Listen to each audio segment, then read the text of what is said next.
Welcome back to Morning Movers. I'm Diane King Hall, coming to you live from the floor of the New York Stock Exchange. Chinese AI startup Deepseek sent shockwaves through the market this week, sparking concerns over the U.S.'s lead in the AI arms race. Joining us to discuss the AI startup and a cyber attack it experienced earlier this week is Eric Cole, CEO, Secure Anchor. Eric, thank you so much for joining us this morning. Happy Friday to you. It feels like the dust has settled a little bit when it comes to the threat that Deepseek poses. You know, the U.S. has been and has wanted to be the leader in this AI arms race. Is this threat real now when it comes to Deepseek? It absolutely is. And the reason is you're seeing a little downturn, but I think the dust is settling. But we have to remember is AI in the U.S. has always been built on excessive hardware. The typical AI models for US-based companies was $100 million, which really drove up the price of NVIDIA, Intel, and the hardware stocks. And what Deepseek really did is showing you can get the same accuracy for $5 million, which is significantly less. So this is going to have a huge long-term impact on what it does for tech stock and what it does for hardware-dependent models.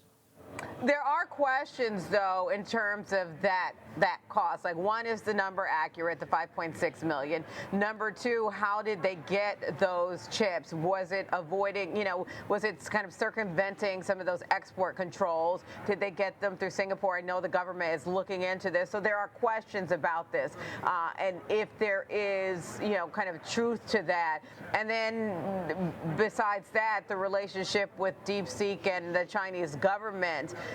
Because there are those questions hanging over this, and the measure of calm and equilibrium we're starting to see as we finish out this week.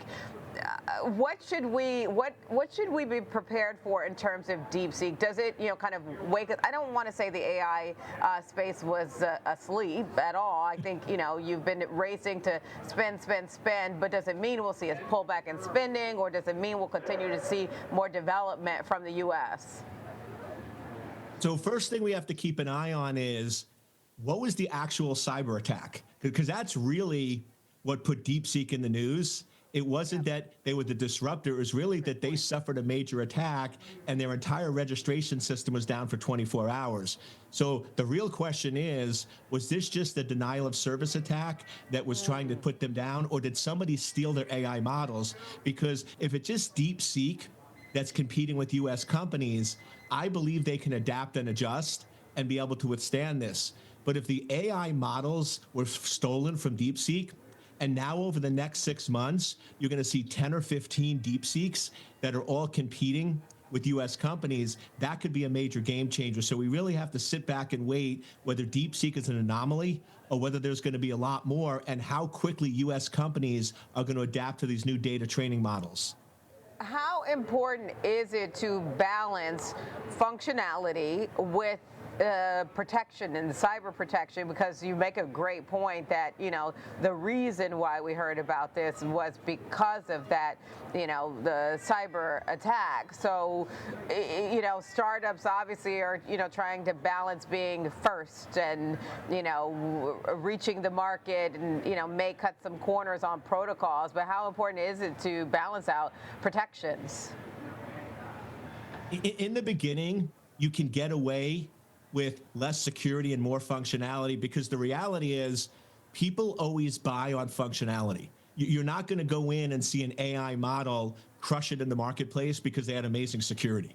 Security isn't what consumers want. It's all about the throughput, the output, and the accuracy. But the question now is, once you have the functionality, how quickly can you adapt the security? So I think now it's important that US companies start really addressing the security model, because if you just look at your banking, it has two-factor. It has data protection. It has location tracking. Yet I logged into my AI models this morning, no password required, no access, no tracking. So now the trick is, now that functionality is there, how quickly can we adapt security? Otherwise, we're going to see these attacks continue and totally devastate the market.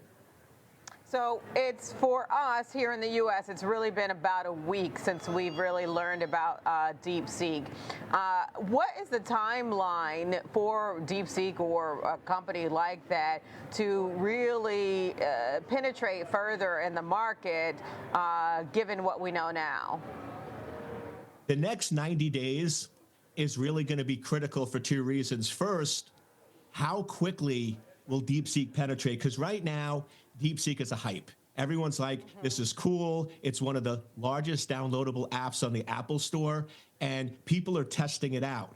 Now, one of two things is going to happen. Either they're going to test it and say, yeah, it's okay, but we like our US-based companies better, and they're going to sort of disappear, or people are going to adapt to it, and you're going to start seeing ChatGPT and other models really impacted. So that's going to be the first thing of how quickly consumers really adapt it. And the second is how quickly US companies will adapt. If they just sit back and not do anything, DeepSeek can dominate. But if they start changing their models to lower hardware prices, then all of a sudden they could level the playing field. So the real 90 days in terms of consumer adoption and how quickly we change on our model is really going to lay the foundation for the next 3 years. You make a great point, because I just did a check to see if it was, because on Monday it was the #1 downloaded app. It still is at the top of the App Store today. ChatGPT is the second one. Threads is number 3. So it still does have that momentum behind it this week. But what about any concern for data sets that may be biased? I think that's one of the questions that's come up with regard to DeepSeek. For instance, someone had did a query with regard to Tiananmen, and you didn't get the same kind of answer there that you got with ChatGPT. Right. So with DeepSeek, this is basically the whole TikTok issue replaying itself.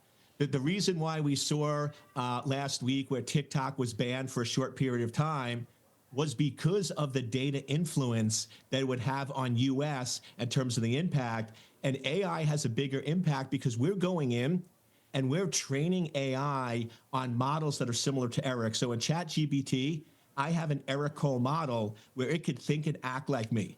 Now imagine if that data set is biased. Imagine if the Chinese can now influence that Eric data set and feed me biased information. So you're absolutely right. It's the influence of the data set of the Chinese that we really have to look at very closely, not just the cheapness and cost and accuracy of the results.